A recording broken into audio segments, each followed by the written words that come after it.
There are stories that connect us to ourselves and to each other. These stories reveal who we are and show us the many vivid colors of our truth. Welcome to Soul Wanderings, where we raise spiritual awareness and foster connections through these shared stories and personal experiences. Now, exclusively on KGRA Digital Broadcasting, your hosts, AJ and Natalie. Hello, Wanderers. Welcome. This is Soul Wanderings, and I am AJ. And I'm Natalie. And we are hosted here on KGRA Digital Broadcasting, your number one paranormal and alternative talk network. Woot woot for the station. That's right. Big shout out. We love our station. Couldn't do it without it. No. I mean, we could. It would just be a lot. It would be different. Yes, it would be different. So great, big, huge shout out to KGRA for wanting us on the station and being a part of this beautiful family. It's so good. It is. You can learn more about myself, AJ, and Natalie by visiting soulwanderings.com. We're up to lots of good things, putting ourselves out into the world, assisting others in their human experiences. That's so true.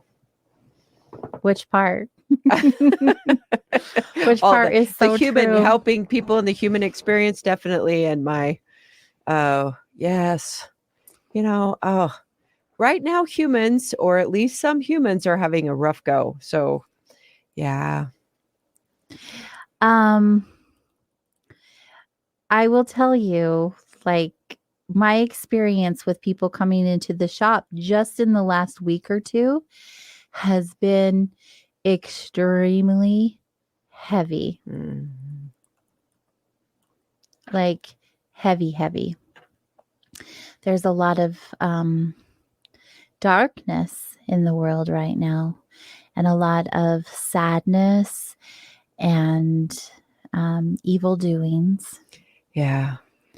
And it is apparent, especially when people come into a space like ours, where we are this bright and shiny light in the community, and we are welcoming people who are in whichever way they are in their life, good, bad, or indifferent, or none of the above. It depends on how you look at it. It's all relative to me.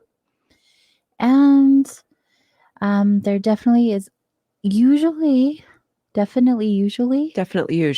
good. Okay. It works. Yeah. A theme. Like, one week we'll have people coming in because they're just really depressed. The next week they're like, I have this really great thing happening in my life. And then you see similar great things happening in other people's lives. And to me, it's just a reminder of how super connected we are to each other, and that we aren't different as people believe that we are. We're not unique in our experiences. Our experiences are unique to us, but we're going through very similar things at about the same time. Yes, it's collective. So it's like being able to notice the energies of the collective. Be interesting if we tracked astrological changes and the planetary energies, and actually had a just now sort of astrology, and we were measuring the human experience, and those weeks of heavy and those weeks of breakthroughs and those weeks. I bet you it would go along with the planetary energies. I bet you it would. And I don't know if I read it correctly, but is it true, or do you even know? Are all the planets in retrograde right now? Oh, I didn't read it. I thought I said, I heard something that this full moon that's coming up, I believe this weekend, it's the first full moon of the year. So it's a big releasing moon and manifestation moon, which is not usually a thing. Full moons are all about releasing. But they were saying that it was such a great time because by the end of, I think, the 28th, okay, don't quote me. I just watched it really quick because, we're just chatting. Yeah, I wasn't planning on sharing this. It just is coming up. So here we are. It's on radio now. Yeah, that's why I say don't quote me.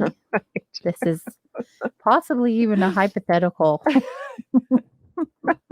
Who knows? But don't quote me.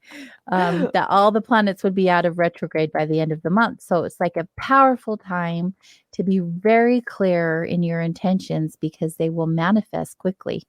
I think it's interesting how people feel, oh, retrograde, it's all really difficult. And it says, well, it's also the time that the universe will be very clear on what it is that you could let go of Mhm. and what isn't serving you, because that the resistance will show Right. then. It's true. Yeah. I think it's a thing. I was watching one woman that was talking about the full moon going to be in Aquarius, and Aquarius is often the sign of revealing. And so So I'm a moon child for sure. I totally love the moon. I can tell my moods are affected by the phases of the moon. Mhm. I get headaches almost every full moon. Oh, drawing down too much moon energy or I enough? guess so. Or I don't know, but I Yeah. mean, it's statistically a thing, you know. You're around me when it happens. It's true. And I don't realize like it's the full moon, and then I'm like, I have a headache. Oh, okay. You're like, oh, right on track. Yeah, that makes sense. And so I used to really be into the moon phases, like what they all like when and where and what's happening. But last year I told myself I am not going to put a lot of stock or inventory into the moon phases this year. And I just want to see what it feels like. Oh. Because the previous years I'm like, okay, this moon means this, and I've got to do this on my full moon ritual, and I've got to I let all that shit go and decided that I'll show up for new moons or full moons, and if it feels good for me in that day, if it doesn't, I'm not going to beat myself up for not doing full moon work. That's actually very And it was Very a wise. it was a really great year because of that. Like I didn't have extra added stress on my shoulders. There's a lot of things I let go last year. That was one of them. Silly as it may sound. I think there's a lot of pressure when you own a spiritual shop maybe to always know they're like, what each moon means. How and could you what not you know do. that? Right. You're like, And I don't so- know, check Facebook. Someone will put it on Right. there. And I think I put that pressure on myself to show up that way, and I don't need to. Oh, I wonder if it would help to have like the Farmer's Almanac there, just kind of checking that. But it's interesting. I find it interesting when you go along and you're studying the different the moon phases and tracking what that is and doing Mhm. rituals and things like that. And but then when you integrate it and you realize that it's not about the ritual, or you can actually get to the point where you integrate and you're living with the intention and you're accomplishing the same thing. Right. Exactly. Or more, because it's just onboarded. Right. And again, it goes back to we're all pretty much going through the same thing at the same time. It's true. This is maybe correlated or maybe different. I started reading. I have a lot of books, and one of the books that I have is How to Win Friends and Influence People, but I have never read it. I have that same book, and I have never read it. I think I got it like when it first came out, and it was one of those influential things like everyone's reading this book, and I got it, and I was like, I don't know if I need to read it. But it's interesting because I got my son the teen version. Oh. And he read the whole thing, and he taught me some things when he read that book. And he was in junior high. Wow. That's your boy. He's just go-getter. Just embodies those things himself. Wow.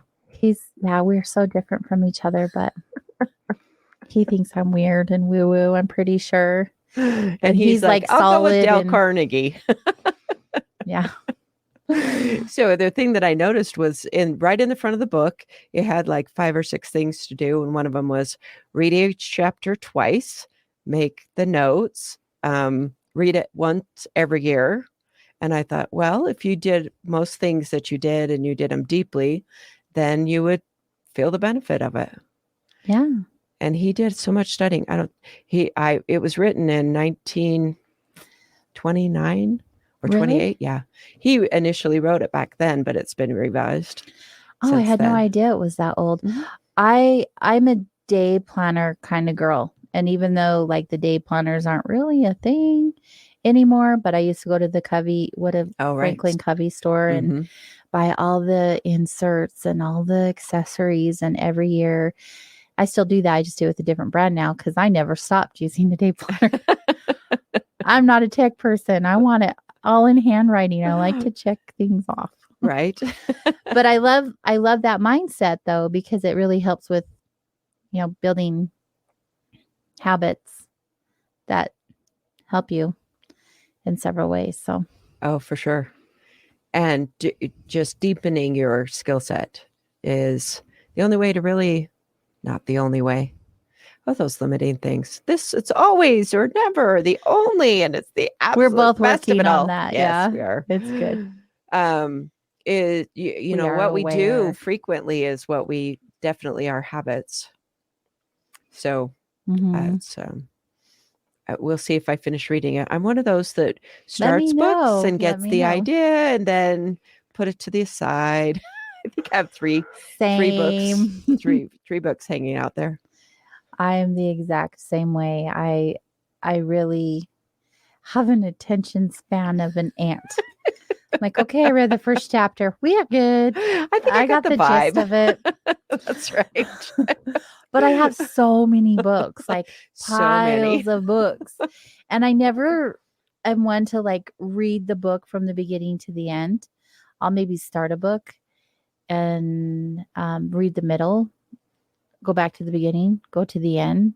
And I just, whatever I feel, I just flip it open and read what I feel like was meant for me to read in that moment. I think that's It's really not in order. That's the most effective speed reading I've ever heard about. That's the I actually speediest took way a of reading. speed reading course Yes. in college. What did they teach you in speed reading? I never took a course on it. They teach you how to speed read. And do you just like skim and then you get the concept? Does it really work? I love it. I still do it. Okay. I think that's probably why I can read if I put my mind to it. Sure. Really, I don't love reading anymore. Oh. I think Audible ruined me. Oh. Yeah. I mean, Yeah. I did buy a Kindle last year because I'm like, I'm going to read some books and not have to carry them all around with me. Right. I loved the idea. The Spent idea all was this great. money, bought all these books to go on my Kindle, and it's sitting on my desk. You've read as many books on your Kindle as you were from off the bookshelf. Well, let's see. The last book I read was on the plane coming home from Germany, and it was a guest book. And I don't think I read a book since then, like a full book. That was like a full book. Well, but it was a long flight. The plane gives you. What else was I going to do? Right. It was just a long flight. Yeah. Plenty of time to. It was, oh my gosh, Josh, he does Hope Paranormal. He talks to spirit through a voice box. Really? Oh yeah. He was a fascinating guest. I really, really enjoyed him. Maybe we'll put him on the schedule again. Oh yeah. We're going to revisit some old guests. And that's going to be a thing because we've had some amazing guests, right? Let's ask our listeners in the chat room if they can remember any of their favorite guests. Type them up in there. And hello, Wanders. Right. Thank you for being here with us tonight. I see you all piling in, feeling that love and support. Thank you. Big shout out to you. So, yeah, books. They're a thing. Books. I love them. I am definitely a bibliophile. Yeah. My best friend Karen is a book nerd. Like, that woman reads and listens to so many books. And she's the most beautiful writer I've ever known. And not just because she's my best friend, like her way of thinking and feeling and thinking and putting words together is just breathtaking. Oh, she has a big, beautiful mind and heart. And she makes me want to love reading. Like I kind of want to love reading, whether or not I can. I went to her house this past weekend, and every time I go there, her bookshelf is rearranged. Right now, it's rearranged in colors. Oh, in colors. Yeah. Wow. She has sections of colors. And before it was like sizes or cookbooks and fiction and nonfiction. Like she always has them rearranged. Oh, that's lovely. I've never thought about arranging the books according to colors. It was visually stimulating. Oh, I don't have enough bookshelf space for all my books. But I'm determined to move some of them on. Oh, Maria said Courtney. Yeah, she helped me interview Courtney. Courtney was amazing. Ah, I'm definitely going to ask her back, Maria. Lots of great guests. Lots of great guests. Speaking of guests, last week's guest was amazing. amazing. I was just blown away. Vicky Joy. Yeah. So who loved that show last week? That was intense and awesome. Yes. We'll definitely have her back. Had some feedback that was like, okay, that was a lot. And I actually did talk to someone that says, I think that I've had sleep paralysis from when she listened to it. She's like, I think that I've had that. I think we get an idea in our heads of what sleep paralysis is because of the movies, right? We think that we're like trapped in a bed and we can't breathe and we can't move. And it's like this dark, ghostly figure above us, which it is that too. But it's also a lot of other things. Like I had a lot of aha moments last week. And I realized I have sleep paralysis often. Oh.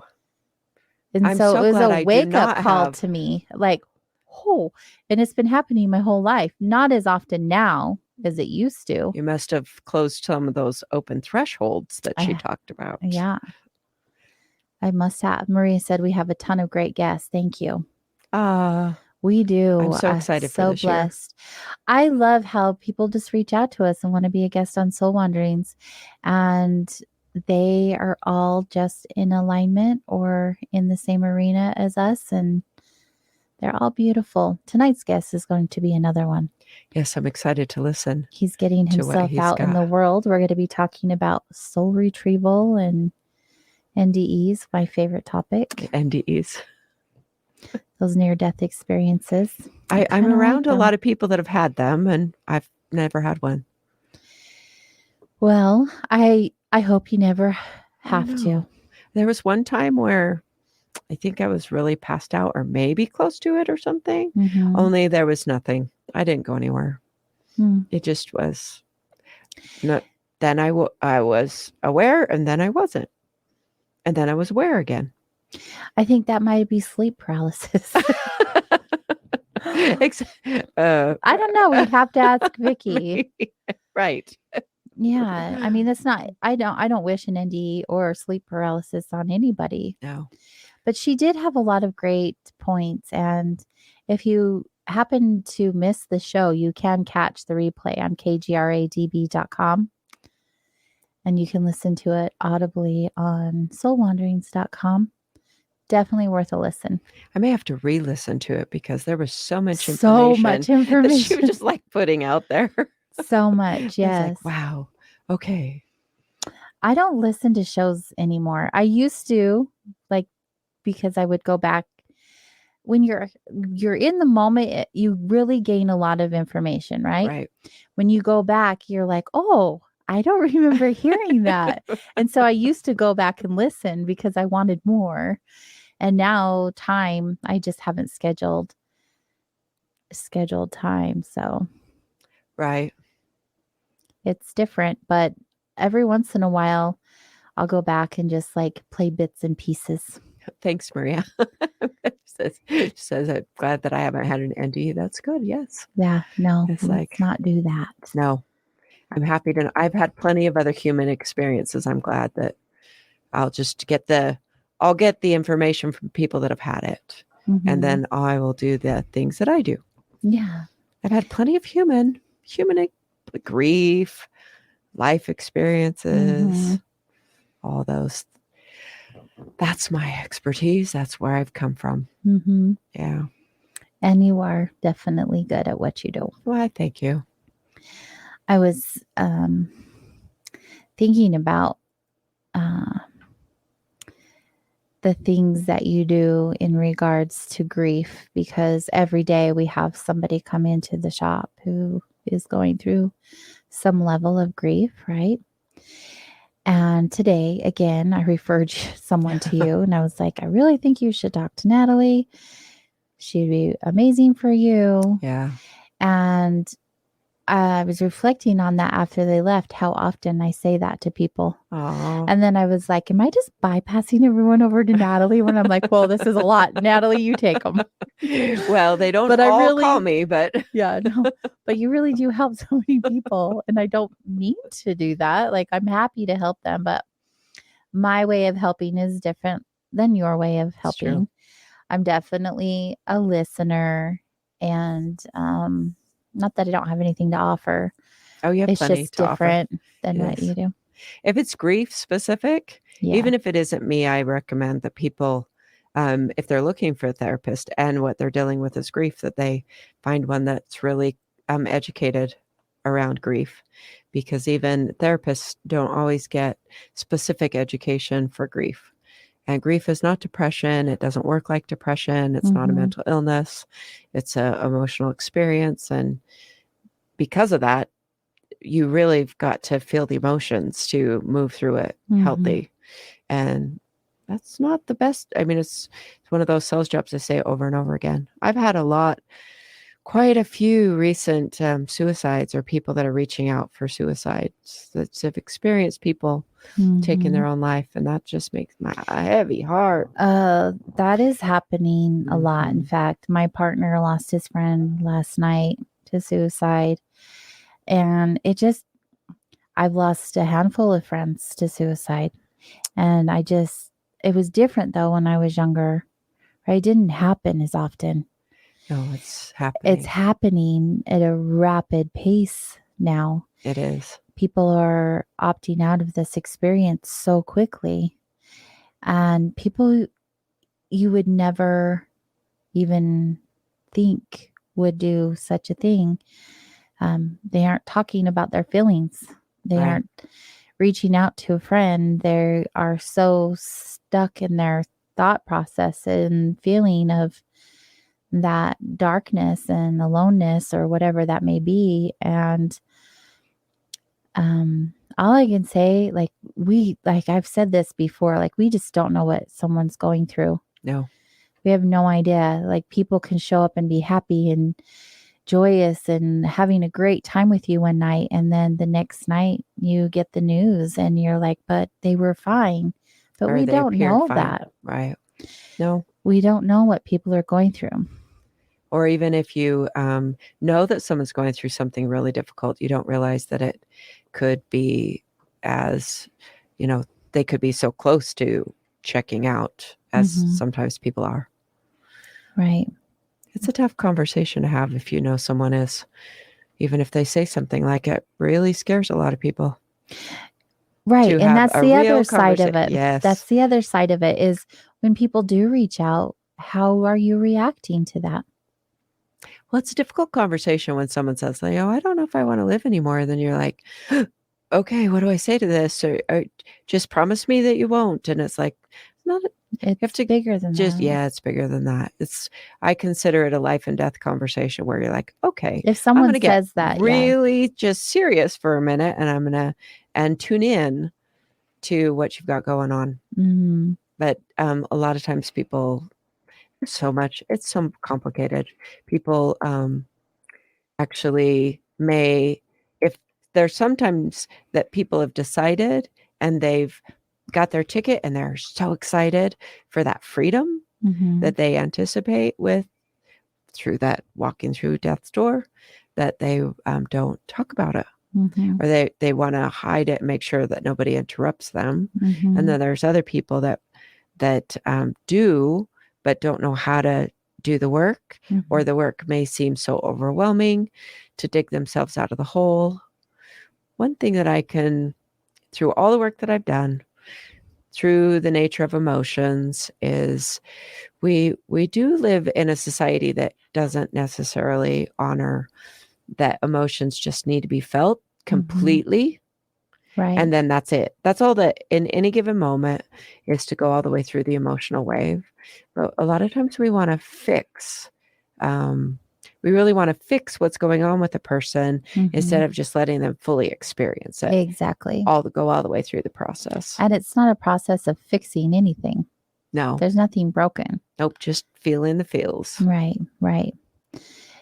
Feeling the feels is a lot harder than not feeling the feels. And that's why we all run away from the feels. Like, I'm running the other direction. It can't catch me. I'm in a situation right now where I'm forced to feel my feels. And it's a lot. And it's hard work. But I know at the end of it, it will all pay off, right? That's right. All right. We're going to take our first break of this hour. And when we get back, Natalie and I will spend more time with you. But in the second hour, we will have a brand new guest, Kevin Jeffers, joining us. So stay tuned. We'll be right back.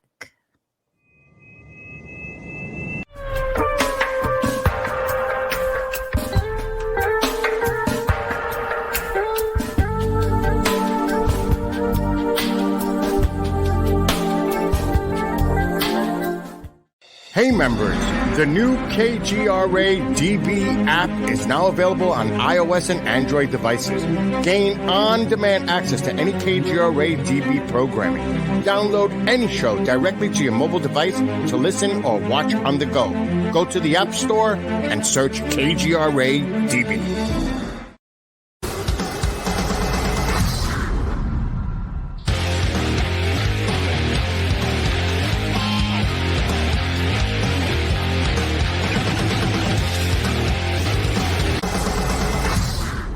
Are you looking to go on a faraway journey that is magical and mysterious, reaping on mystical legends? If so, then Mysterious Adventure Tours is perfect for you. Imagine a voyage to explore ancient mysteries of Ireland, haunted majesties of Scotland, or their chilling Birth of the Vampires in Romania. These small, esoteric getaways are limited and do fill fast. So, go to MysteriousAdventureTours.com and book your trip soon.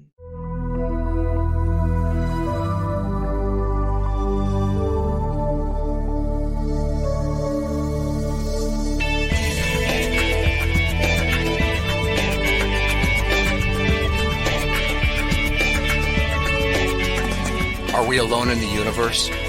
The most important question facing humanity is on the verge of being settled once and for all. The Mutual UFO Network has been at the forefront of this journey for nearly 50 years. Our members worldwide are dedicated to the research, documentation, and awareness that will shape the future of humanity. Won't you join us?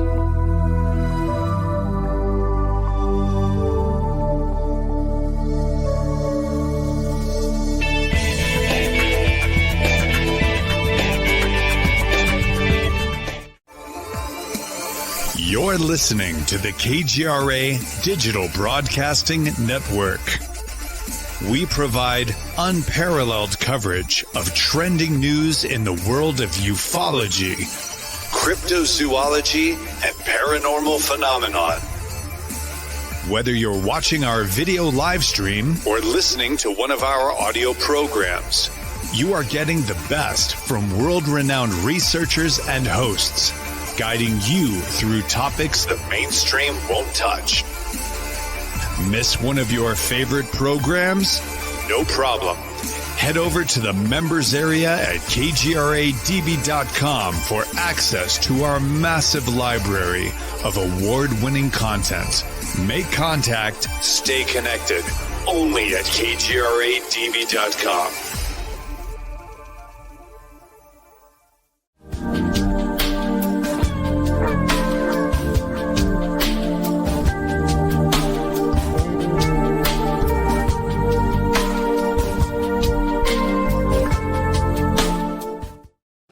Hello, everyone. Welcome back to Soul Wanderings here on KGRA Digital Broadcasting. I stand corrected. Natalie put me in my place. That's how I roll. Should we talk about what I said? Yeah, I got educated. Well, I said, I think that who you were thinking about when I was talking about, I think you were thinking about Stephen Covey, who wrote The 7 Habits of Highly Effective People.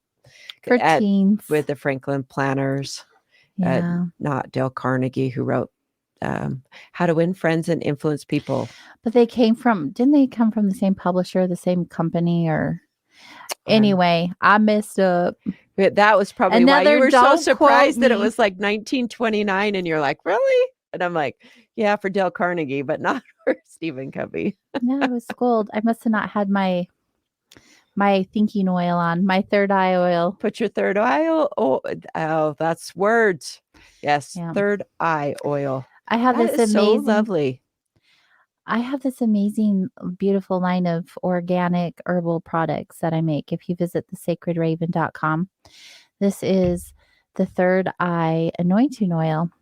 It smells so good. It smells good, but it's not just for the smell.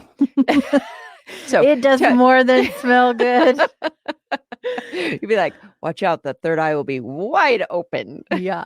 No, actually I've created it a while ago and have just used it in my own meditation practices. And I gave it to some friends and people, customers and stuff, and said, try this. Let me know what you think. So when you use it, you literally put it on your third eye. Yeah. So the third eye oil. I'm going to have to try this. I don't know if you guys can see it in the screen. It's blue. Yes. And it's all natural. That's the natural color of blue tansy, which blue tansy is an amazing herb. It's an herb. Oh, is it a flower? It is. It's a flower herb. It's a flowering herb. Okay, flowering herb. Right. And it's blue just like that. And the qualities to it are just very relaxing and tranquil and calming. And so people reported having not just these amazing experiences through meditation or sleep, because you can use it anytime, but just to like take the edge off when they're feeling like a little anxiety or a little on edge, just kind of calming them down. Because it has sandalwood, frankincense, blue tansy, essential oils, and then the herbs that I infuse in it are ginkgo biloba, damiana, blue lotus, and gotu kola. So sounds like even if they did nothing else, the people that are having a rough go could get your third eye oil and apply it every day. Exactly.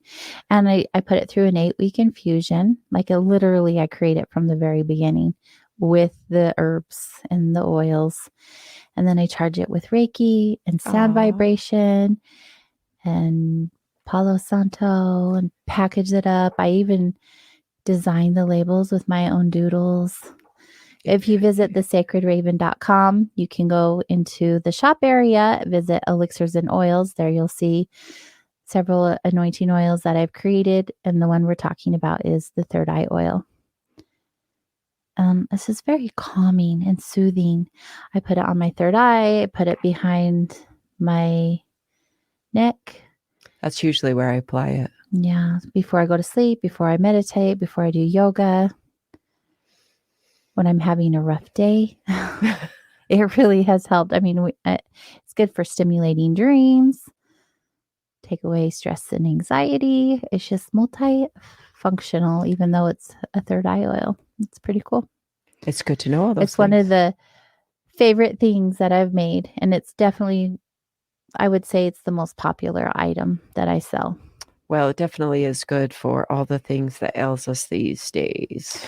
Yes, all the things. All the things. There's so much anxiety. It is. And not that an oil is going to cure everything, but having tools in your toolbox can be very helpful and beneficial to you. And this would be one of them. I think essential oils are, when you find the right essential oils and you apply them on a regular basis, you do feel the benefit. Oh, absolutely. It just happens. Mm-hmm. It's a real thing. It is a real thing. And if you guys are local in the Ogden area, you can visit Vibes, Mind, Body, Spirit in Ogden, Utah. That's where we have our shop, and those products are sold there as well. So much in the shop. I know. I love vibes. My clients all come in and they're like, it smells so good in here. It's wonderful. Vibesnow.com is the spiritual center that I own and operate, and Natalie shares space with me I there, do. and a bunch of other amazing contributors.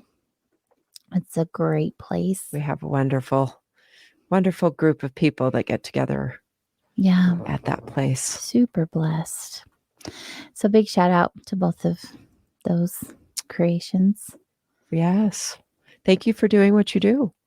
You're just like Thank you. talking about everything I I'm do. like, and it's like sharing all oh, the things that I yes. do because I don't ever really share, and I am told often, reminded often, why aren't you sharing? And I'm like, the right people will come across it, but you can't come across it if you don't know about it. Right. This will just encourage them to come across it sooner. I'm really, really proud of these products. I don't just create them like, oh, I'm going to make this after going through Pinterest. Like, these are downloads that I'm receiving, and they're very intentional. And you do it yourself. Everything. Yeah. Homemade. I do a lot. I never stop.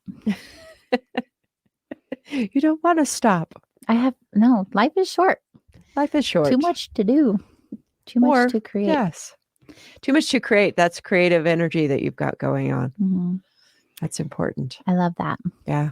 But carrying on, let's have Yes, some what's Natalie next? nuggets Oh. tonight. I'm excited. Well, I don't know about excited for this one. No, but it's good because your topic is somewhat in line of what's going on with people today. Yes.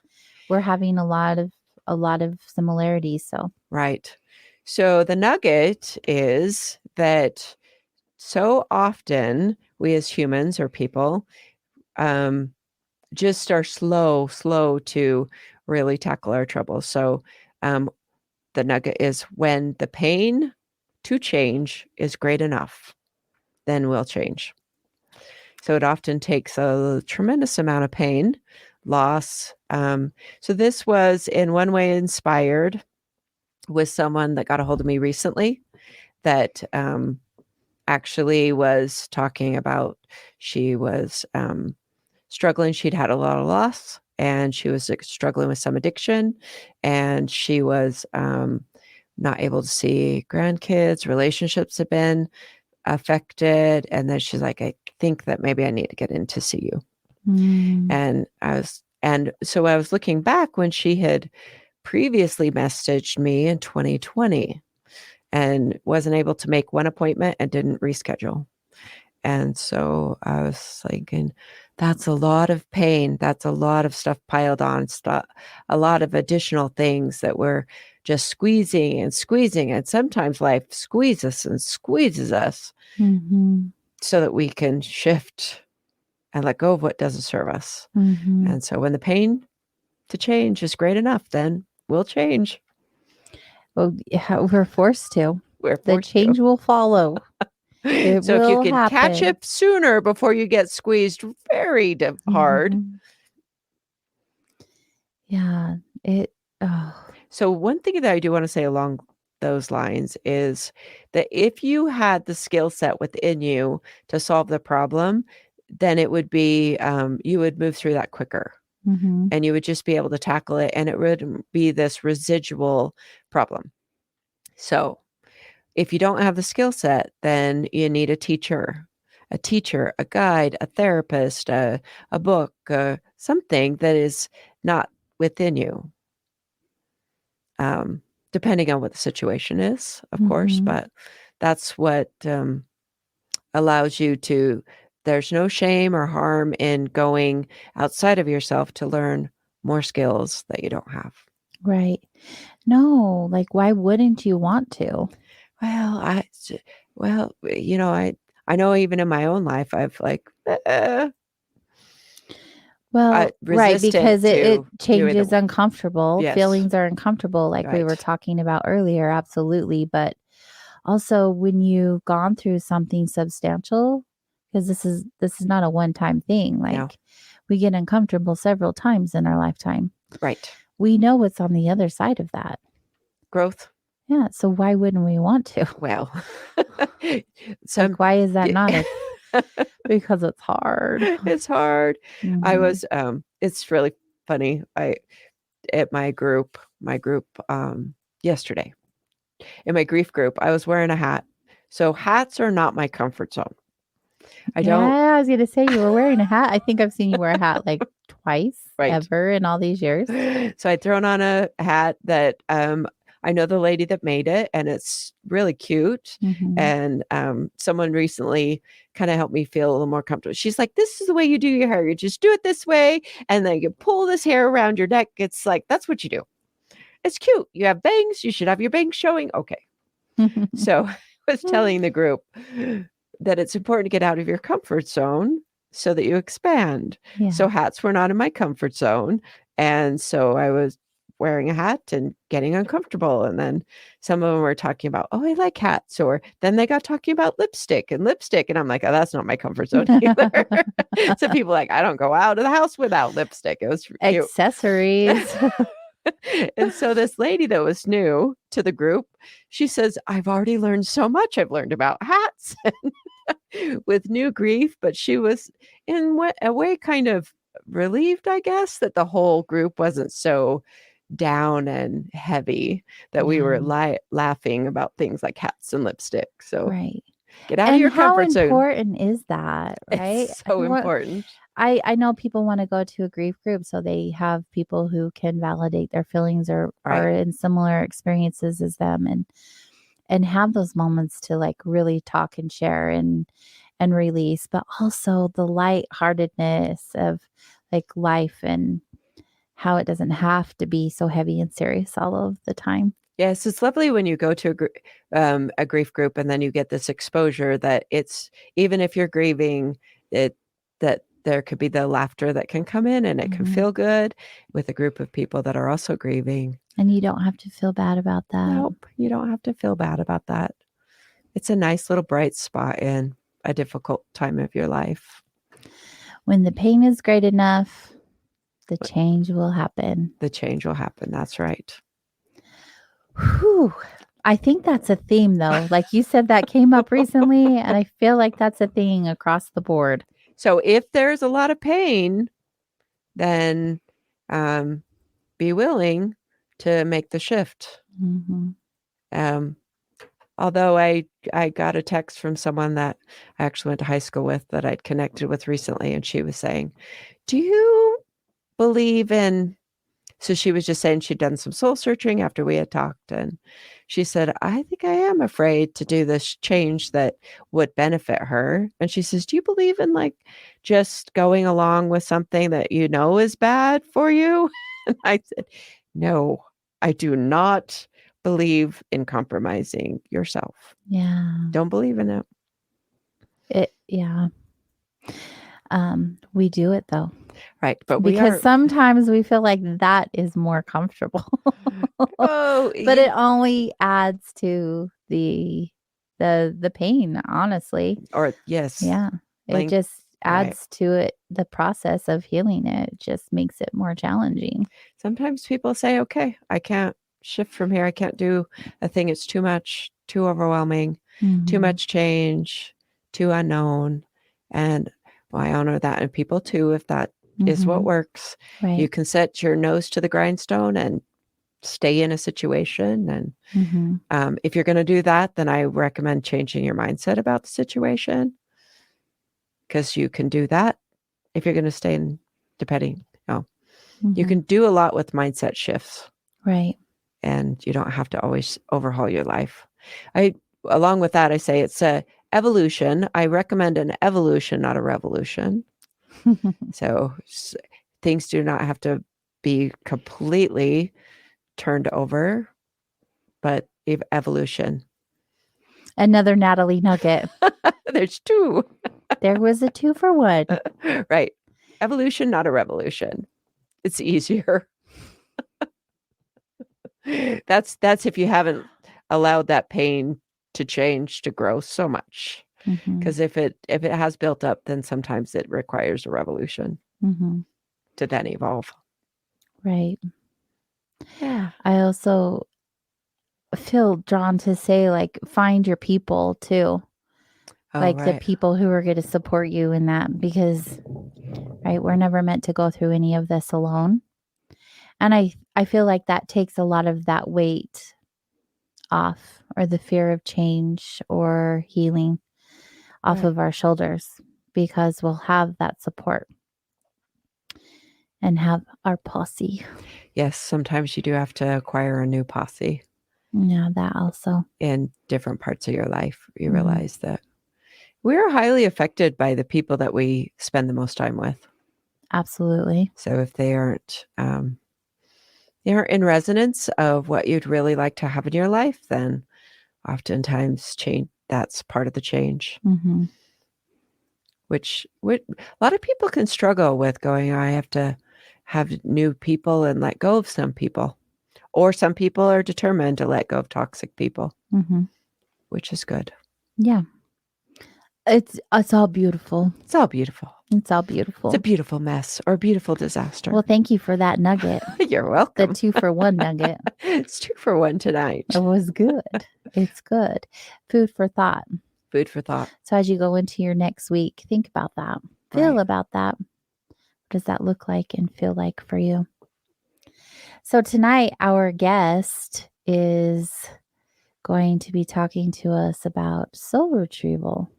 Yeah, soul retrieval. He wrote a book called The Pattern: An Exploration of Consciousness. I am so curious about this pattern. Well, he'll describe to us what the pattern means and how he became aware of it and why is it important for us to know, like all the good stuff. Do you have any experiences of soul retrieval, or have you felt like it's applied to you in any way? So there's a couple different ways that I consider soul retrieval. In difficult situations, the concept has been introduced to me. So there's a couple of things that I did actually have. So I have an energy healer that he does. He's a chiropractor, but he also does energy work. Mhm. And I was doing this martial art program. Yes, tell And- this story. She liked the story. So during this, it was not sparring, but we would do this positions and breath work. And we were holding our breath for 35 seconds. Now, that's a long time to hold your breath, moving your diaphragm up and down. And well, the program was amazing. I learned so much. I grew so much in that. But during that holding my breath, there was this edge of panic that just didn't feel like the strain of holding my breath. So I took that to my chiropractor and said, hey, I'm experiencing this. And he's like, oh, so this technique called go into it. And he takes me into it. And through that his guidance, I found myself on a ship. I was loading cannonballs, and this visualization, it was really vivid and clear. I was loading cannonballs, and then the ship I didn't go anyway. I found myself in the water, and then I felt myself drown. So I was like, oh, I just drowned. He's like, okay, now go to in that lifetime. So this was a previous lifetime.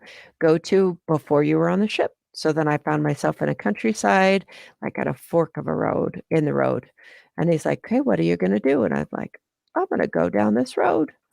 And I went a different direction then instead of the shipyard, I went and worked on a farm. And I have to tell you, that's what he did. And then I used to have that same sort of panic in the shower when the water would wash over my face. I just couldn't stand it. And that went away. And the panic that I had when I was holding my breath went away. And I could be in the ocean easier. It was really wild. So I don't know if that fits what he was talking about soul retrieval, but that's what I thought was like. I was also amazed at how easily it was to shift a memory or a different lifetime. See, that's what fascinates. Ooh, It was fascinating. it is fascinating. And I wonder if he'll be sharing like different experiences with different timelines. Curious. What Yeah. have you had soul retrieval? So I'm not sure in the way that he's going to refer to it as, right? Right. I think everyone has a different definition of what soul retrieval can be and what it can look like.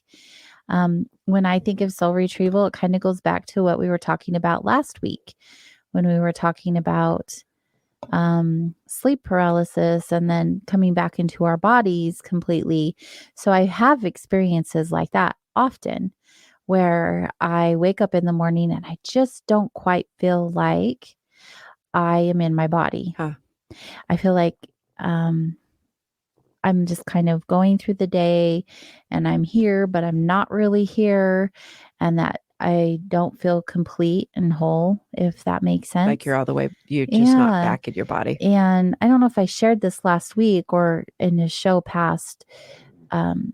My first experience of having that realization was at our center where I had a customer come in and she hadn't shared at the time her abilities, but she did afterwards. And she had just said, I see your body's floating above your head. And I'm like, what? She's like, do you feel like you're in your body today? And I said, I'm kind of closed off when people start talking to me in the shop. I don't really give them a lot of information because I'm like, who are you and what are your intentions? I've had too many experiences not to be cautious. Right. However, she had really good energy. So I kind of opened up to her and I was like, no, actually, I woke up this morning and I really just kind of feel like I'm still half asleep. Like I don't feel like I'm in my body. And she said, well, that's because, a big part of you is like floating above. You were out there somewhere. Yeah. And I'm like, well, how do I fix that? I need to bring me back. Yeah. And she shared with me some ways in which I could do that. And so I actually did the exercise with her in that moment. And it was almost immediate. That's lovely.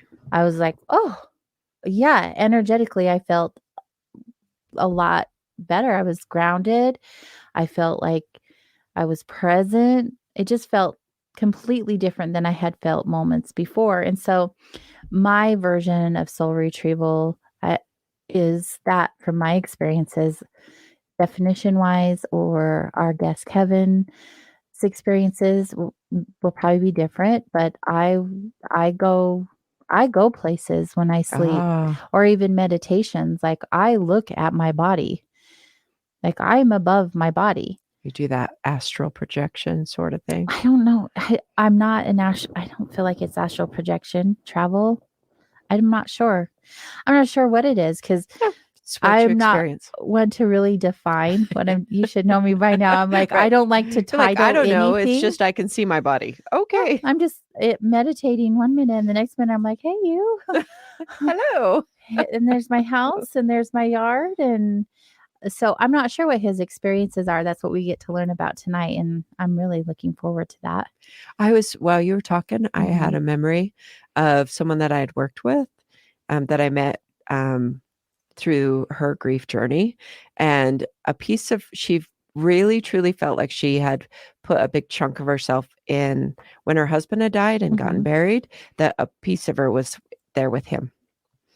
And so we pulled her back.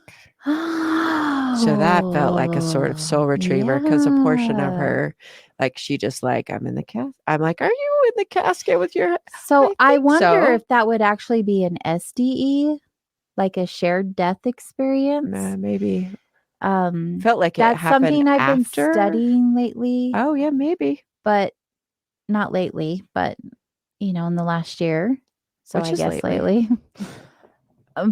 I've done a ton of research on NDEs since I had mine because I was like, well, what the heck, right? Right. But I didn't even get introduced to SDEs until recently, and within the last year or two. And I don't know, maybe we'll have to ask Kevin. I'm sure it would help me to study SDEs more because I am confident that people that have a very close loved one, that they do sometimes feel like a part of them died and it's with their loved one. Right. But it's not, SDEs show up in many different ways. Sure. And I believe that's one of the aspects, but other ways are like they actually go with them as they transition, but come back.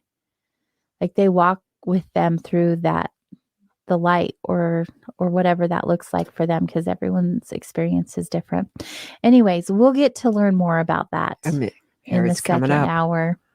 Second hour, we'll be visiting with Kevin Jeffers, and we'll learn all about who he is and the book that he has authored, The Pattern and Exploration of Consciousness. And we'll do that here in just a few short moments. We'll be right back.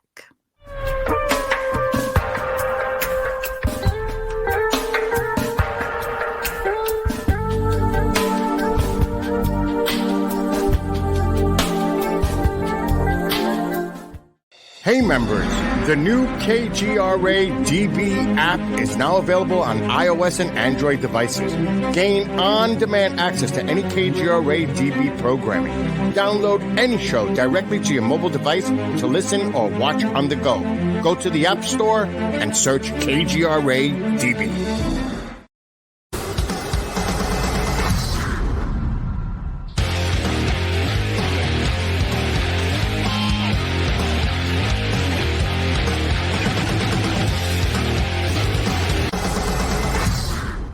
Are you looking to go on a faraway journey that is magical and mysterious, reaping on mystical legends? If so, then Mysterious Adventure Tours is perfect for you.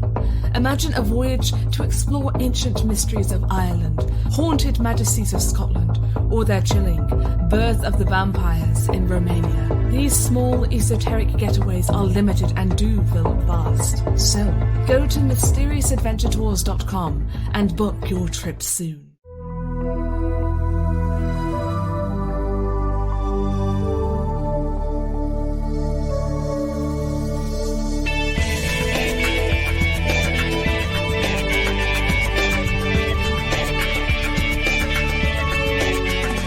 Are we alone in the universe? The most important question facing humanity is on the verge of being settled once and for all. The Mutual UFO Network has been at the forefront of this journey for nearly 50 years. Our members worldwide are dedicated to the research, documentation, and awareness that will shape the future of humanity. Won't you join us?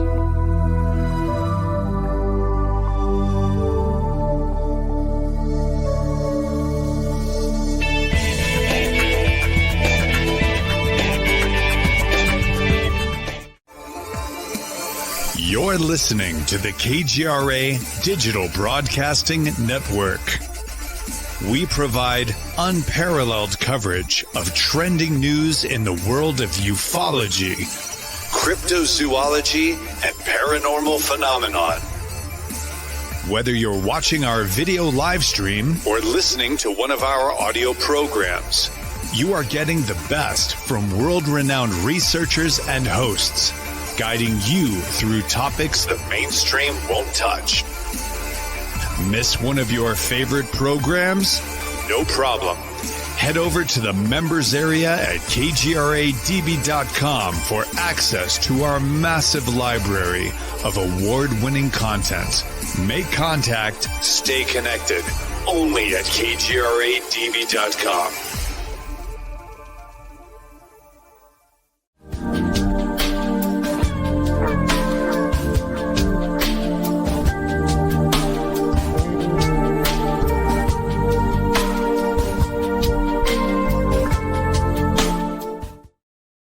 Hello, Wonders. Welcome back. I am AJ, and this is Natalie. Hello. And we are your hosts of Soul Wanderings.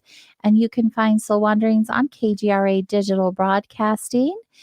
And you can listen to us live every Wednesday night, 8 to 10 p.m. Eastern. If you happen to miss the live show, there is an area on kgradb.com where you can go and catch the replay. And to do that, you'll have to be a member. Oh, Which is a beautiful thing because you support our show, you support the station, and you also can receive a discount if you do that. how do they do that? How do they do that? How do they get discount? Well, if you go over to kgradb.com and go over to the shows on Wednesday night to Soul Wanderings. In fact, let me just make sure I guide you in the right direction. Shows and hosts, Wednesday nights, Soul Wanderings. At the top of our page, You just have to go and click on membership access, subscribe annually or monthly, and it will automatically put the promo code in checkout for you. Oh, that's like easy. That way you can support the network and us, and it's a beautiful thing. Get all the access. You can get 30% off your annual membership by using Soul21 as your promo code, or monthly membership by choosing Wander, but that will automatically input for you. So there's lots to see. I've done this show for 6 years. That's huge. Just And amazing. Natalie joined me this month. Yes. So good. Let's get to our guest tonight. Yes. I'm really excited for this conversation. Kevin Jeffers is our guest, as I mentioned earlier, and he's a soul traveler, energy healer, energy specialist, and author of The Pattern, an exploration of consciousness. And he has been helping people retrieve their lost or incomplete souls through the process of passing over for many years. And tonight we'll be introduced to the ways of achieving spiritual freedom through a unique expression of consciousness that Kevin calls the pattern. And there he is. Hello, Kevin. Hey, very nicely said. Thank you. Well, I might have had a little help. How are you tonight? I'm great. I'm very, very good. Just picked up my son at school, made it back in time, so everything is good. Wonderful. Well, thank you for joining us. We're excited to have you tonight. We're wondering about all of the things that you're going to teach us, so we're ready. Right. I have a feeling you're going to teach me a few things. Oh, really? Oh, yeah. Hopefully we'll teach each other. Isn't that what it's all lovely about? exchange, right? Exchange of energy, no problem. Yes. Kevin, why don't you tell us a little bit about yourself? Well, I live in Los Angeles. I've been involved in consciousness exploration from a very, very early age. And in the process of living and experiencing, I learned that I have certain capabilities, which you outlined some of those. And the experiencing of these things, of these events, are not contingent upon any particular outside event. Everything is related to what I need to know at that moment. So I talk with many people who have a question about healing or soul retrieval. And what I learn is my response to their question. So you just hear or you intuit the response in the now after their question is asked? Well, it's like a trigger. If someone were to ask me a question, the answer would be triggered from the question. I don't think it's a matter of empathy or intuitiveness. It's a matter of knowing. And if it's particularly in my area of experience, I know a bit. So if you were to ask me how to repair a car, I'd have to be speechless. Me too. Wrong topic. If you were to ask me about soul retrieval, I'd probably have a few things to say about that. So that's really what it is that when the need arises, then my response and answers are appropriate to the need. That makes sense to me. I would like to know what your definition of soul retrieval is. Well, it's a little bit different than the ones that you listed previously when I was watching in. Okay. We are all over the place, wondering ourselves. Absolutely. I do that a lot. So soul retrieval, and for me, is connecting to people that have already passed. And the folks that have passed generally don't know what to do, where to go, or they just simply don't know where they are. So the retrieval is a process of pulling them out of that stuckness and assisting them to move into the light so they can finish their journey. Okay, way different That direction is a- than what we were feeling. Oh, Yeah. This right. is a whole different level. Then I have a whole nother set of questions than I would have initially been like, what sort of, so is that part of the pattern is what predicts who or which souls get stuck? Actually, Or- no. Okay. The pattern has nothing to do with what I do, healing, soul retrieval, whatever. So is there a similar thread of people that do get stuck, or Yeah. how many The one- souls get stuck?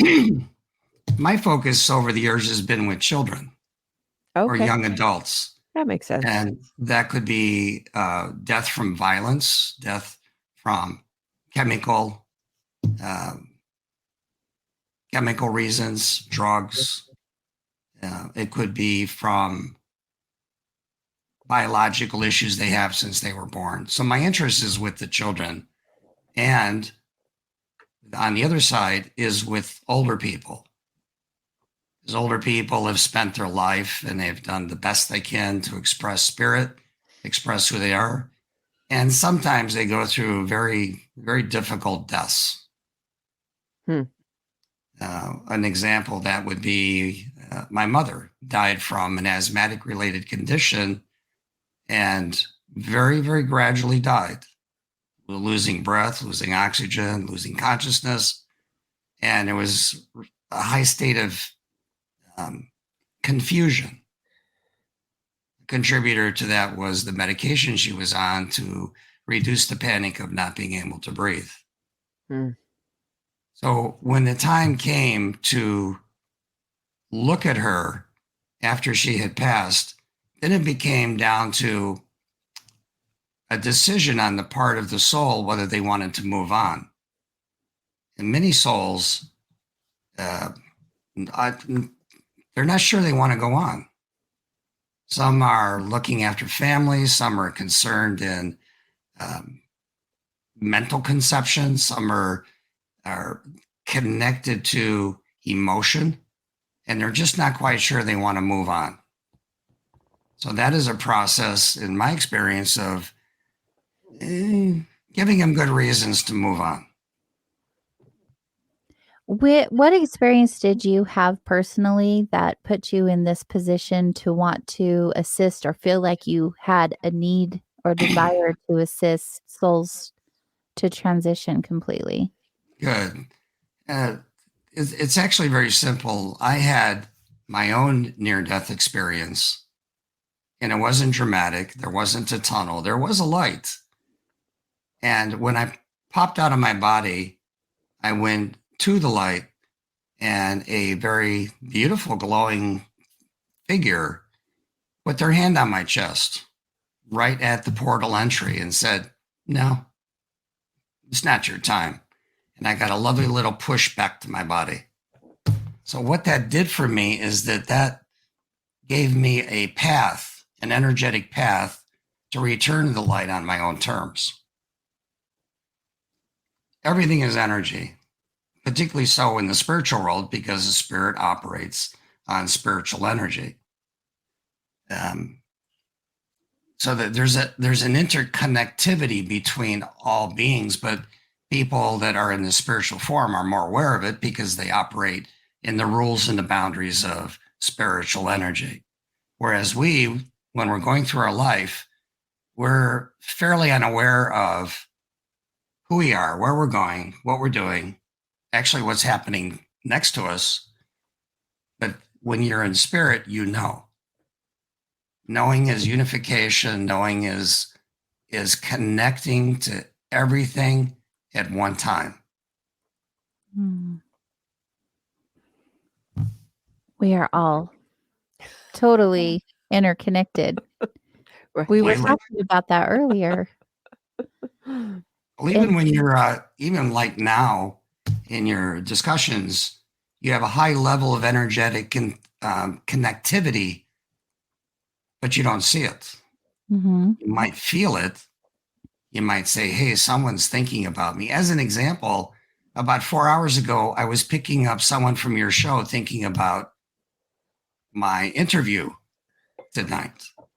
And I really like that because, that process of thinking about it, that process of reaching out, gave me a high degree of comfort that we could have a discussion that was maybe a little bit beyond what you're accustomed to having. Oh, good. So it's with a degree of anticipation that I got all my chores done, all my work-related stuff done, and parked myself here 5 minutes late. Oh, you were right on time. Everything was perfect. Seriously. Really, literally, it was. Yeah. Here you are. Maybe I was moving through the spiritual energy aspect of my personality where everything is perfect. Well, but that's a gift, not the rule. It's all in divine order. Tell us the process of that experience. How were you picking up on an energy from a listener anticipating this conversation tonight? Well, I was sitting in my desk at the office and I felt a presence or a tingling around my head. Usually that's the way information comes in. And it was like a good feeling. It was an emotionally good feeling. Well, this should be interesting, so on and so on and so on. Mm-hmm. But it was a bit of a tingling in the back of my head. And sometimes it's a little different for different situations. But in this case, I knew that someone in your organization was thinking about this interview tonight, and it was very positive. So I only bring it up because I like that. Yeah, it's got to be a great feeling. Yeah. I've been thinking about you all day. I'm not walking into the death trap of questions. I'm probably talking to people that I can talk to in a very normal, casual manner. Mm-hmm. Oh, I imagine if you're wandering around in areas where they're not, used to talking about this thing, that it would not be as fun and casual. No, I've had that experience and it's not particularly enraptured me. Yeah. So through my experiences where I've interviewed hundreds of people and have had experiences of my own and have heard stories from people close to me working with spirit. And so I've heard different ways in which they say I assisted spirit in crossing over or going to the light or whatever that may look like. I always personally struggled with that. Like, why would they feel like it was their responsibility to show someone the way when part of our human experience is, interdimensional experience, I should say, is finding the way, right? We have nuggets and we have help, but in the spirit world,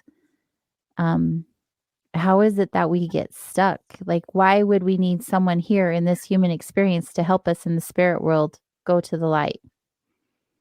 Well, it's a calling. It's something that you're drawn to. I love music, but I cannot play an instrument. You don't want to hear me sing unless you've had a lot to drink. So music is not my thing. It's not my calling. And I'm using this as an example. I'm an artist and I do a lot of different disciplines in art. And in that, I'm very comfortable. Mm-hmm. So I don't think there's a reasoning to it. I think there's an accumulation of experiences in previous incarnations where you connect to. And when you come in, when you're born, you know where you want to go with this thing. And it might not be incredible things. It might be small things. And it might be family. It might be siblings. It might be friends. Maybe it's just supporting a group and understanding. You've taken an interesting turn where you are opening up and talking about spiritual things as well as other topics. Mm-hmm. I think each of us are called to what we're happy and comfortable to do. That makes sense. So this is one of the missions you have in life. Well, I wrote a mission statement years ago because I was trying to figure out what I wanted to do and what was the purpose. And there was no clear answer. The mission statement was, I intend to support children and older people in their transition from recent death into light. And Oh. light is, to me, that's the goal, the interim goal to all things. Because there's much more beyond the light. There's much more beyond heaven. Heaven is, if I may use that phrase, is just a destination in our journey. It's like a stopping point. Yeah, it's a good one. Mhm. Yeah. Yes, absolutely. So is this where you have titled yourself a soul traveler because you're able to go to these places where spirit is hanging out before they transition? Well, titling myself soul retrieval person is just a very convenient way to describe an experience. Mm-hmm. I don't describe myself in any way. Well, I'm just wondering, like, soul traveler, is that because of the things that you're doing when you're helping spirit, or are you actually traveling yourself? Are you having like traveling experiences yourself I do. outside of helping other people? Yes. And that leads me into a whole different area. I've been known to stop by and say hello to friends and family. In this dimension, in this, or Yes. oh, so Not- you just touch them you go energetically and visit Yes. friends and family. Shift my consciousness from my comfortable meditation chair into a destination. And this happens both consciously and unconsciously. mm-hmm. About a month ago, my brother said, "What were you doing in my bedroom at 2 a.m?" Oh, it's Kevin. He's doing his thing. And he said, "I knew it was you because you gave me that look that you have to a younger brother. And then you just turned around and went away." My grandson says, "Granddad came to visit me again," tells my daughter. So those are examples where things are happening. They're not necessarily directed or intended, Mm-hmm. but there's some part of me that wants to reach out to the people that I have interest in or love. I find that really interesting. So I only know my own experiences personally. I have a new grandbaby who's 6 months old. Congratulations. I have the same thing. Oh, thank Aw. you. It's the best. Yeah, she's a handful. We know kids are, right? Yep. Before he came into this human experience, I would literally play with him, and I always refer to him as playing with him in my dreams, but it's just easy way to say it and explain to other people, like, I'm hanging out with my grandbaby at nighttime. When he was born, it never stopped. So we still visit each other at night. We still have these interactions, and we're super close. And when we do FaceTime, because he lives in Germany, we have this, even at 6 months old, like, he looks into my soul and he smiles like he knows who I am. And I didn't know if this was just familiarity from being in heaven, if you will, beforehand, and these were just dreams that I was having, or if we're actually having these soul connections in traveling, if you will. Well, how we perceive consciousness is in a linear, time-driven format. Today, tomorrow, the day after. We think that way. We position ourselves, that our consciousness, that way because we chose to come here and experience time and Right. space. But in super consciousness, in the spiritual world, there's no time Right. and there's no space. So how are we here keeping our eye on a clock, doing whatever we're doing, but over there, everything is happening simultaneously? So when you were experiencing your grandson, for me, that's everything as real as experiencing anything. Oh, right. I feel that way. I've always Sure. felt that way. You know the validity of your experience because you probably checked on it and validated it. And there's probably a whole bunch of stuff that you haven't even talked about that validated your experience when he was born. Mm-hmm. Yeah. because You're that right, that Kevin. side of you, that love and that yearning to be with that soul, transcended time and put you into no time. And so you're actually doing both.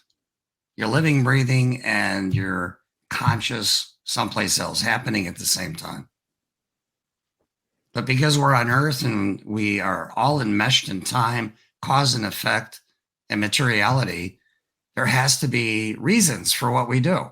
Right. We have to have an explanation. Absolutely, because your parents look at you and said, "What are you talking about? What are you doing?" And for me, it's just reporting the experience. Mm-hmm. Yeah. It's just so fascinating. I know, but it makes so much sense. It really does. Well, it feels very comfortable when I hear Yeah. Kevin explain to us what's going on. Validating too, huh? Kevin, your energy is so calm and peaceful. I yes. really enjoy it, by the way, as a side note. Thank you. And I hope I continue that. Can you explain to us, or describe to us, I should say, what the process is when you assist a soul in the way that you do? Like, what's the retrieval process look like? All right, that's straightforward. I have what I call my meditation chair. It's kind of like my anchor in this reality. I invest myself in that, and then I start going through a meditative process. The known stuff, relaxing and breathing and letting go and expanding consciousness. What I do at that point is I move out, my consciousness moves out of my body, and I'm talking to my guide. And I say, "What's the work tonight?" And he will point me. A couple of years ago, there was a lot of action and destruction and violence and tragedy in Syria. So I would go to some of the cities in Syria, and I didn't know their name at the time, but I came back, wrote them all down, and verified them. And there were a lot of children who died. So my work at that time was to help the children transition from a violent death into the light. So every time is different. Every time is specific to the needs and the wants. Mm-hmm. It all comes down to a soul who's died and said, "What am I doing here?" If they can articulate that. In your life, if you have not crafted an intention to go into the light, there's a good chance you're going to struggle getting out of here. Mm-hmm. So do you find that that correlates to whether someone has a framework of religion and heaven and light, or atheistic that says, no, we just get that's nothing? And then that may have a factor on whether they don't go to the light. Well, from my or if they don't have experience, family. you're crafting, literally crafting intent. And you can do it through church, you can do it through meditation, you can do it through this, do it through that. It doesn't make any difference. But what you know is you don't want to be hanging out on earth. You want to go to heaven, probably. You might want to go someplace else, but that's the general goal. So it's the crafting of the intention and empowering it with your heart, as an example, which is what I do. Powering it. And then every day I keep creating and recreating and refining and perfecting my intention to move into the light when I die. The last thing I want to do is hang out here. Right. I second that. Not a good one. Not for me. Some people want to. I don't want to. No. I I'm want right to be there on the with you, first Kevin. boat out of the harbor. Amen. When they won't push you back, right? Right. We have a question from the chat room over on YouTube. If you're listening live, you can visit us at KGRADB on the YouTube. And the question is there no identity or memory over there? I'm assuming she's referring to the spirit world. Interesting question. There is identity because it's your soul. Your soul. And the soul is a consolidated aspect of all the things you've ever done, all the lives you've led, everything that you've created. And you remember everything. And you remember more because it's like plugging into the ultimate reality of who you are. So I would answer that question. Yes, there is memory and there is identity because you, as a soul, you're indestructible. You're a forever being. You're just simply taking one little slice off of who you are, your spiritual identity, taking a little slice off and putting it in a human body because you have things you want to accomplish, things you want to experience. Whether they're positive or negative, right? Or difficult. Well, sometimes people choose that. Right. Oh, I want to go into a really difficult life. I want to experience pain. So then they come into life and they end up in some location where people are trying to kill them. It is just what you want, what you need, what missing piece in your soul is. Not everything is beautiful, fluffy, and colorful. There are parts of you that are dark. It's a counterbalancing of the reality that you are more than who you think you are. I do a suicide loss group, and in that group we were talking the concept of soul contracts. People were saying, I do not know why I would have picked this life. But we don't know while we're in the body, like the soul knows when it's disconnected from the body. Suicide is a very distressing and miserable way to terminate your experience here. Yeah. Mm-hmm. And it's, it is.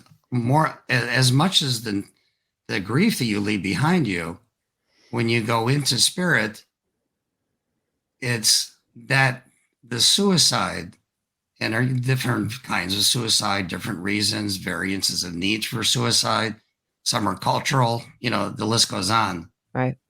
But you lose something of yourself when you terminate this life. The spirit is looking at you and saying, you had everything that you needed to move forward. Even though you don't believe it, you have it. You were given this life, you were given this body and this breath to do certain things.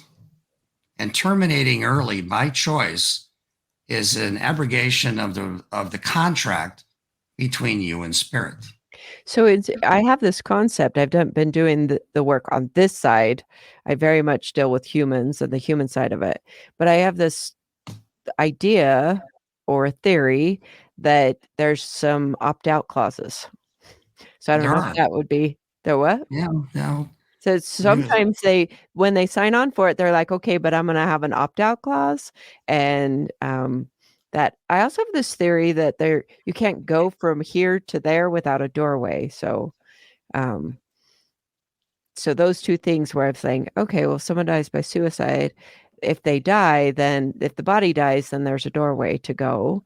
And maybe they had an opt-out clause in their contract because it was just very difficult, more difficult than they anticipated. From what I've seen, people that commit suicide, terminate their earth life, are not necessarily going to find that door. No. Because the door is an invitation to continue the journey. If the suicide occurs for reasons not related to opting out, not related to growth, not related to having an experience, that doorway may not be open. Oh. Because the doorway is occurring inside their head. Okay. That's interesting to think. The mind, the head, but that's attached to the body. The body is like formatting the phase out, the exit strategy. It's all interrelated until you leave the body. Well, more likely, the resident consciousness of spirit that's inside of you is formatting your death. Oh, resident consciousness. I do I can understand that. Opting out that way is sometimes desired, needed, and wanted Sure. because you've completed your experience here. Makes sense to me. I mean, you can die by accident, you could die by violence, you can die by suicide. Once your experience is completed, then it's your choice how to proceed from there. Makes sense. Tell us about the pattern. I Are was you just ready going to to hear say, that? no, yeah. Tell So, us- Kevin, you wrote a book called The Pattern, I An did. Exploration of Consciousness. And we'd like to hear about that. First of all, will you describe to us what the pattern is and what the purpose of it is? Well, the key phrase I use in describing the pattern is the neural network of creative intelligence. Okay, one more time. The pattern is the neural network of creative intelligence. Okay. Can you expand on that? Can you Sure. go Tell us in more more. detail? From what I've learned, the pattern was created and then placed here by what I call the originators. So this wasn't something that you learned through your experiences and came up with to describe your experiences. It's something that Oh, already yeah. was a thing. It was an experience. I'm sitting back in my meditation chair and I see the pattern for the first time in its clarity and its structure, and the emotion almost made me freeze. I didn't know what to do what I had just experienced, and I didn't know what I experienced. I mean, I had a feeling about it, but it was such an overwhelming moment of knowing and feeling that I couldn't talk about it for a long, long time. Pulling these words out of my mouth has been a very hard, diligent process for me to articulate that experience. What has been so challenging about articulating this experience? Has it been something that was so big and emotional for you, or just Yes, challenging to put into words? it was overwhelming. Mm-hmm. And it broke many of the constructs I had in my mind about how I'm living my life and what I'm doing. So it was like having a hammer and taking a smack at a plate of glass. It breaks, fractures, and falls to the ground in hundreds, thousands of pieces. So just talking about it, just describing it was very difficult for me. Hmm. So it literally changed you and altered your life. And yes, very much. I still feel like even though this is something you share more frequently now than ever before and even wrote a book about, that you still are challenged in explaining it and sharing it. Is that Well, accurate? what makes me nervous about the whole thing is there's more to experience. I think in that moment of experiencing the pattern, I probably picked up 10, 20% of what I experienced. And what makes me nervous is going back and going into it even further. Mm.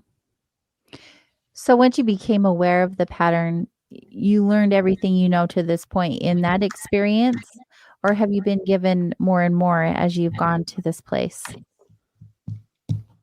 To me, it's a process of communicating with spirit and receiving information. I call them data dumps. Spirit formulates a whole base of knowledge into an energy packet and releases it into you. Mm-hmm. And then you pull from that as time goes on. Okay, that makes sense. Because you can only handle what you're able to handle in any Right. given moment. Or even more You important, have what to you're able to integrate the conceptualize. information. If you're unable to conceptualize the infinity of life, then probably you'll be very uncomfortable if you experience. Right. But pattern. this experience was so profound and so important to you important enough for you to write a book about it and come on to shows like ours and share this information. So Well, why is it so it was a important? compulsion. I was compelled. Mm. And I don't particularly like being compelled. It's like being told to go do something. You're just like, got to learn how to follow orders, huh? So I never however learned how many to do years that. ago, this was not on your radar to come out and do shows like ours and share something to this nature. So I think that gradually the gateway or the doorway will open up, more information will come through. Mm-hmm. The things that I experience will be triggered inside of me, and I will learn new and interesting things. Yeah. Well, we're learning new and interesting we things are. through you. I love that. I love soul wandering. Soul wandering is so much fun. Yeah. And so going back before you learned about the pattern, were you already involved in doing the soul retrieval? Were you already doing energy work or healing or channeling, all the things that you do? Is that something already taking place in your life? No. So this all came after you learned Yes. about the pattern. When I was younger, I had many experiences of past lives. I remembered. And then I became so interested in the whole thing that I went to a hypnosis who was focused on past life regression. And that first experience, I was gone. I was out traveling. I went to this house with my girlfriend because she wanted to know if, we were soulmates or whatever. You're 18, pretty young. Girls. And I just wanted to find out what the heck this was all about. So I popped out, and it's like going through a mist. I mean, it's so simple. It's comical. You pop out of your body, you go through the mist, and you end up in the Never Never Land. In my case, I ended up on a Viking ship, and I was up in the mast as a lookout, and this ship engaged with another ship, and someone threw a spear and it went right through my heart. I think in that life I was like 18, 19 years old, if that. Mm-hmm. And I said, wow, this is real different than going to college, hanging out with friends, and having a few beers. So out of curiosity, I looked down at my chest, and I have a birthmark right here. And I went into the doctor and I said, hey, doc, what is this? Is this like a hard piece of skin? Well, he was upset because he thought it was a tumor. So they did x-rays and they looked at it and they say, no, it's just some anomaly in your skin. So the experience of dying and how I died correlated with my physical being in that particular place here where I died. I've heard that really caught my attention. Mm-hmm. Yeah, we have a question in the chat room. They are wondering what you were in your most recent past life. Do you know? Yeah, I don't really want to talk about it. Okay, you don't have to. We only talk to your comfort level around here. It's okay. Yeah, just to be straight with this person who's asking the question, taking the time to ask the question. My most current life was being a leper in England during the 1800s. I lived in London and I developed leprosy.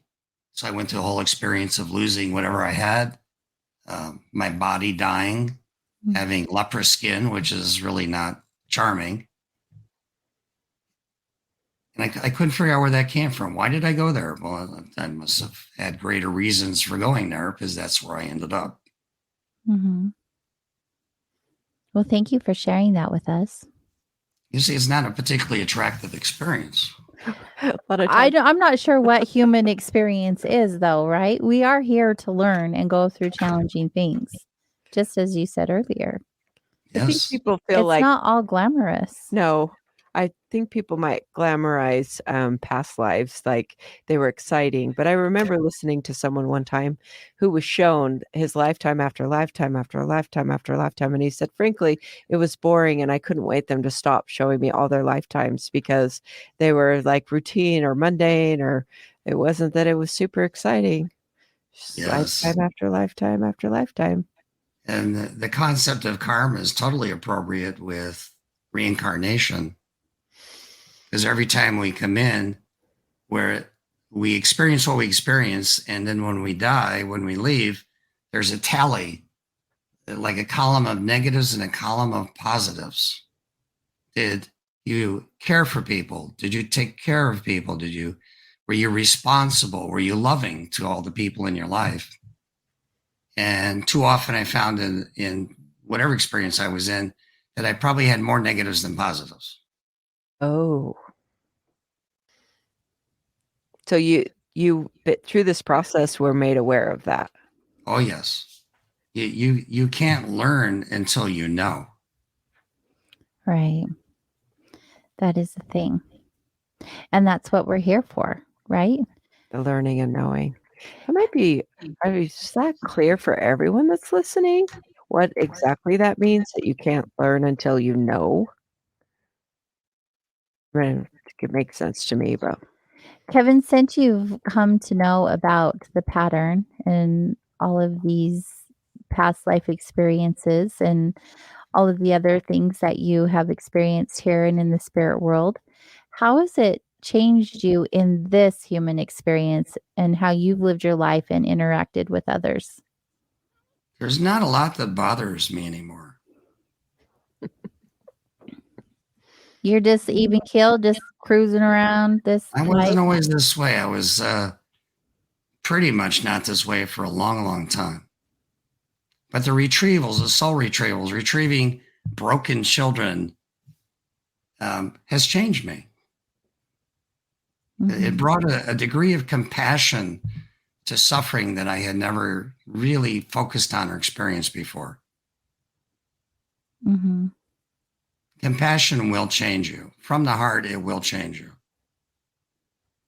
yes, it does. And looking at these individuals who experienced terrible, terrible things, you understand that people are capable of anything. They are. They absolutely are.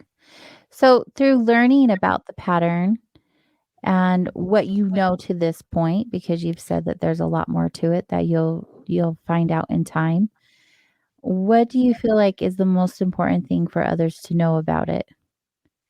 Well, the pattern to me is a structure.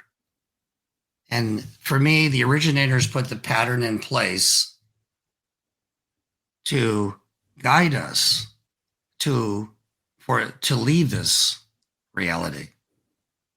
When you come in, you don't know much, generally speaking. You come in like a fresh page on a book, and you haven't written anything yet. The pattern is there to assist us to understand that we are conscious, dynamic beings, and to assist us and release from this cycle of life. The pattern for me is all about consciousness uplift. We're lifting up consciousness. And I don't, at first I thought only people were conscious, and I experienced some things and I found out, no, animals are conscious, they have consciousness. And then I went even further. I said, well, the rocks, the river, and the trees, they have consciousness. And that's when it clicked in my head. Everything is connected through consciousness. Right. Absolutely. So then how does one go about uplifting? Uplifting the consciousness? Well, as he was talking about through the pattern, it's to uplift. Well, the answer to that is really inside of you. So it's each person uplifting, like I would be uplifting myself. Yes. Everyone is different. Every path is different. I don't want to sound trite, but it's very, very true. Your travel to fuller consciousness is your own to experience and to develop. It makes so much sense to me. But I use different words, but I'm generally saying, look, it's my opportunity in this incarnation to be Natalie Peace. That's what I'm doing in this incarnation. And I want to do that as positively and as fully, be this character that I put on this skin that I'm in this time, and enjoy the process, even though it hasn't always been enjoyable. There's lots of ups and downs in my life, but one of the things I discovered in my experience of the pattern is that we're meshing with the creative urge. We become enmeshed in creativity and moving towards self-fulfillment. What do you mean? What are you referring to when you say creativity? Like, what are you referring to? Consciousness is endlessly creative in its expression. And when I say creative, I mean creative. You think of different ways of being, different ways of communicating, different ways of experiencing, and to escape this particular experience, and I call it escape, and it's probably a rather dramatic word, but gracefully depart this reality. You need to be open and available to who you are. And for me, the pattern is kind of like a school. The school of consciousness will give you what you need to bring you along to an expanded, fuller consciousness, which I think that's the goal of why we're here. Because at the end of the road, we are assessed by our peers on the degree of that we were able to express love. I say love is the coin of spirit. I would agree with that. it's not dollars. No, although the world is working out that way currently, right? It always did and always will, because the earth is a predator environment.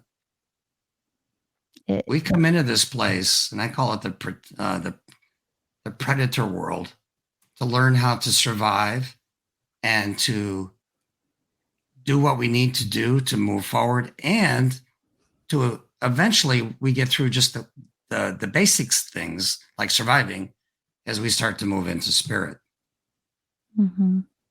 The predator world helps you become a complete package in spirit, in consciousness. Because you're always looking out. You don't want to be the next meal.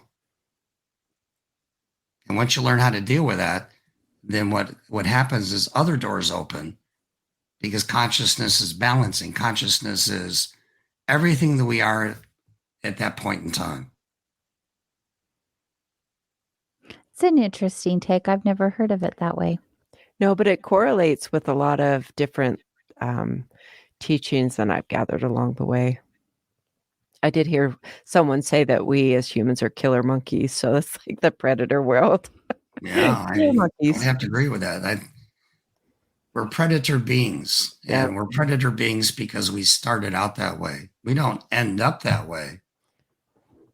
At some point, you put your tools down, you put your weapons down. And what becomes important is the expression of love. Mm. And that's a very dangerous approach to life. Is it though? Very, but it's possible. Perhaps it's where you are in the world. As far as as where you are in the world, because you were talking about a couple of years ago, you were doing work not in the United States, but in other countries that are more war torn than the United States. I've traveled all over the world. Part of my job, part of my interest, part of my yearning. and with the intent to retrieve aspects of myself from previous lives. When you die, you literally shed energy. I don't know if you've read the studies, but when you die, your body's a couple ounces lighter than it was when you were there. I've heard that. So you shed energy. And I have spent a lot of time going around the world to places that attracted me and pulled me to collect that shred of consciousness. And I put it in a bag, and I go to the next one, I put it in a bag, and I am totally clear that when I am complete with my experience of life, I'm ready to go. Just like that.